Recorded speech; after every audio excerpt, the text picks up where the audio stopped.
Hi there. What if there is another reality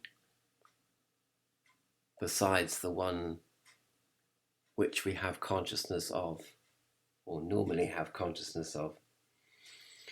So we have here the reality that we're normally conscious of, and here we have reality, which is the what I call the other reality, just for now, sort of a working title, as it were.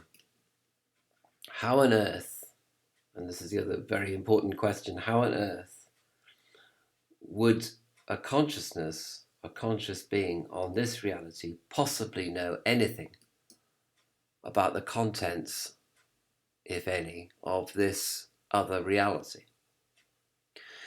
Um, and I want to, at this point, also dispel all this stuff about quarks and quantum physics and all this, as if this proves the existence of another reality.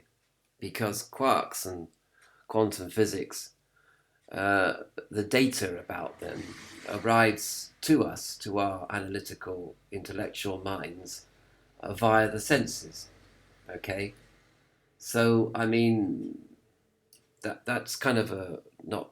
It's neither here nor there about quantum physics and what quarks are doing and the field of, or the ocean of energy and all this quantum energy. Nothing to do with it. I'm talking about a reality which is really nothing to do with quarks and quantum physics and nothing to do with string theory or anything. I mean, it's beyond all of that. Okay. So basically, we have consciousness and we have the five senses, and they're feeding information to our intellectual side and to our emotional side. And as I said before, the emotional reactions are either going towards something or hastening from something. Okay. So either attraction, either greed or fear, basically, to put it rather crudely. That's what governs reactional, the emotional reactions. And they have a connection with intellectual analysis because we are trying to find more sophisticated ways of satisfying our needs on one hand and avoiding unpleasant things on the other. So you have the birth of technology, which is designed to obviously protect us from disease, for example, but also enable us to communicate with each other more efficiently, hence the invention of the internet in the 1990s. So the emotions and the emotional needs and reactions are linked with an intellectual analysis of the problem and the finding solutions thereof. Um, so this is basically this reality, and we're going along all right basically with this reality. But there's something that keeps prompting us um, to acknowledge or to think about the fact that there could be another reality which is totally and utterly beyond our intellectual analysis and our emotions and our physical senses, totally beyond the whole thing. And the question arises, or the question is begged, really. What could possibly, how could we possibly know the contents of the other reality, which is the question I began this presentation with, or one of the questions anyway. And that's absolutely true. How are we gonna get from there to over there? The imagination is the key here, because there are lots of things that we could imagine, and we do imagine all day long, in actual fact. And some of the things that we imagine are rather peculiar. For example, we can imagine that there is another reality beyond this reality. We can even imagine what the other reality might consist of, or the characteristics of this other reality might be, and that's for another video actually, which is quite interesting. But then after a while, the imagination breaks down, and we have absolutely no idea what the contents of this other reality could possibly be. We can't even logically infer anything from this, from what we do know, or what we imagine we know about this other reality. And this imagination also posits the existence of a thing called intuition. And it posits the intuition as being the only possible bridge, conscious bridge between this world and the other world. And it also posits the existence of soul, which is an extension of the stuff of which the other reality is made. And we call this heaven. And soul is the thing is extends down from heaven, bringing us information about the contents of this of this other reality. And this soul leaves an imprint on the intuition, a bit like somebody, if you make a put your hand in wet sand, you leave an impression, and so the soul makes an impression on the intuition, and the intuition then informs the imagination, and the imagination then pops up as consciousness, as the workings of various neurological algorithms in the brain, and that gives rise to the feeling or the intuition that there must exist another reality besides this one. And obviously, this intuition has nothing to do with intellectual analysis and nothing to do with emotional reactions of any kind. Although you sometimes can have emotional reactions to this intuition, such as joy or comfort or happiness. And the analytical side of one's brain, can also go into quite complex speculations about the contents of the other world, as I've said before. And sort of the imagination has a kind of it leaves an impression on the analytical side of the mind, in as much as it leaves an impression on the emotional side. But it's nothing to do with the emotions and nothing to do with the analytical mind of the brain. It is a separate piece of consciousness, which acts as the sort of wet sand, as it were, onto which the hand is pressed to make an impression, and then the imagination is that impression of the physical hand that has left the impression in the wet sand. So the intuition is kind of like the wet sand, and then you've got this. The soul comes down as a hand and makes an impression, and the imagination then sort of formulates data from that impression. So I hope that it's a kind of a chain, this chain of things that happen, and this chain, which results in various neurological pathways, then has an effect on the emotions and has an effect on the intellectual, analytical part of the brain. So the intuition is very important here, because it's the only way that you could possibly answer the question, how do you know of another reality apart from this one? Because there's no way that the senses can ever know about it. There's no way that intellectual analysis can get there on its own. You can't ask a materialist about another reality. You can't ask someone like A.J. Ayres or even Hawkins, or anyway, because they wouldn't understand the question. They would say, well, there isn't any other reality. This is the only reality that you've got. Like, you can take reality apart to the fundamental particles of quarks and string theory, but that's all you can do. It's still the same reality. It's still the same stuff as flames and, I don't know, sodium chloride and someone's skin and the colour of the dawn.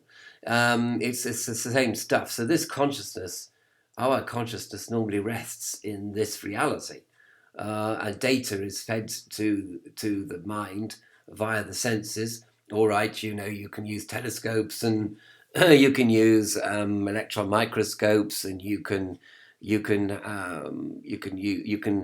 fire particles at each other at very high speeds, and then you can and those other particles bounce off those particles and go into a sort of bubble tank, and you can study the pathways, you can study the pathways left by those particles, but it's all lower world stuff, to put it in that way. It's all via the senses, and I mean you need the senses to read the data from your computer that's bringing you the information about the destruction of particles as a result of bashing them together in an accelerator, in a particle accelerator. So it's all the senses, really. It is all the senses, and you almost say to me, well, what about ghosts and psychic phenomena? Well, they could also be part of the intuition, but they could also be part of the emotional desire to see canals on Mars. The sort of ink. You've put lots of blots together and you can see a kind of pattern, and that could be what ghosts are as well. So it gets a bit tricky because things might not exist, but they might appear to exist.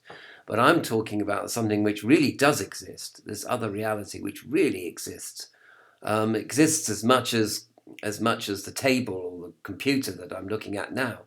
But how would you ever know it exists? You see, well, the intuition is the bridge, is the gap in the equation.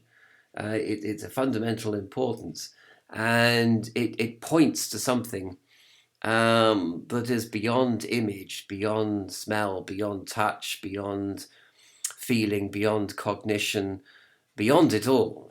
You've got this very peculiar kind of quality of consciousness. It has this ability to kind of to step out of itself on one hand, and to allow impressions to come to it from a completely different reality, from soul, what is called soul. And it doesn't matter what these things are called either, because because the names themselves probably come from some emotional attachment to the dots and to the canals on Mars, whatever. It's poetic metaphor, really. But there isn't a little thing going on in the universe saying "I'm a soul, I'm a soul," with a little placard above it. The soul hasn't got a placard above its head saying "I'm a soul." It's just a name, but it's something there. There's something there that the intuition is picking up, like the intuition is a sort of radar antennae, and it's picking up something that really can't ever be picked up by an electron microscope or a radio telescope, or a particle accelerator, or a Geiger counter, or your own eyes or your own fingers or whatever. You can't pick anything up via those things. I'm talking about an antennae which is entirely different, and can only be accessed when the intellectual analysis, when the intellectual side of the brain and the emotional side of the brain have stepped out of the way. Okay, so these two have to literally step out of the way, and there has to be sort of no connection between the intellectual analytical side of the brain and the emotional side of the brain. These have to kind of have no connection with the intuition. The intuition has to be free to kind of do its own thing without any interference from the emotions and from the intellect, which is no mean feat to accomplish. And of course, there also is this kind of deception, that this sort of the ink blot test, that you might be seeing things which aren't there, which really aren't there, which are just imagination. So the imagination has a sort of dual aspect. It has the imagination which is self-referring, and sees things which aren't there on one hand, but it also has the ability to receive information from the intuition which comes from the soul, which does refer to something which is there, as ultimate reality, and which is ultimate reality, which is the other reality itself. And it also brings you information not only of the existence of the other reality, but something of the qualities that pertain to that other reality, you see. So it's important that we that we push the intellectual analysis, we push the intellectualization out of the way and the emotional side of ourselves out of the way. We've got to sort of separate the two, if you like. And then when we separate the two, there's a third force that comes into play, that the intuition is allowed to feed the imagination with data, pure data, coming from this other reality. So if there are any techniques that we have to learn, I suppose it's the techniques for stilling the mind on one hand and stilling the emotions on the other, and stilling our physical senses on the other as well. We have to kind of hermetically seal the intuition in, so that it can feed information to the imagination, and so the imagination can then feed data to the consciousness via dreams and via dreams mostly, actually, and synchronicities another way, and then we can start to then analyze the data and emotionally react to the data after it has sort of reached a certain level of consciousness where the intellect and where the emotions could possibly sort of interface with this information. But there's not much sort of, and that's the interface that we're looking for. That's the bridge that we're looking for, because otherwise, if you ask a materialist philosopher or physicist about this other reality, they're just not going to understand what you mean. They're going to look at you like you've got two heads, really, and with some justification, because they're going to say, well, there isn't any metaphysics. Do you know what I mean? There is only this world. There is only matter, and there isn't anything else. But there is a part of the human mind which is capable of receiving data from this somewhere else, through the higher part of the imagination. But of course, because the imagination is so mixed up with the lower aspects of the imagination, which is the sort of ink blot test, canals on Mars, seeing things which are not there. It's very difficult to kind of distill out the gross from the sublime, the real data that the imagination has received from the intuition, and the imagination itself, what it has created itself through self-reference. But so stick with it.